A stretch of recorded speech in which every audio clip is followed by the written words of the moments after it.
Ыбырай Алтынсарин. Өнер білім бар жұрттар. Өнер білім бар жұрттар. Тастан сарай салғызды.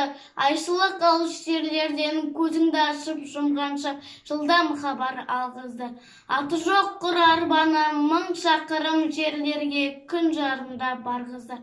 Адамды құстай ұшырды, мал істейтін жұмысты отпен суға түсірді.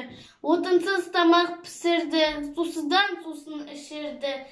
Теңізде жүзді балықтай, дүниені кезді жалықпай, білгендерге осылар бәрі дағы анықтай.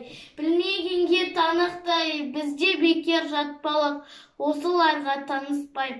Ат өнері білінбес, бәйгеге түсіп жарыспай, желкілдеп шыққан көк шөпчей, жаңа өспірім достарым, қатарым кетті-ау алысқай, ұмтылыңыз қалыспай. Біз надан боп өсірдік, иектегі сақалды, өнер жігіт көркі деп ескермедік мақалды. Біз болмасақ сіз барсыз, үміт жеткен достарым, сіздерге бердім батамды.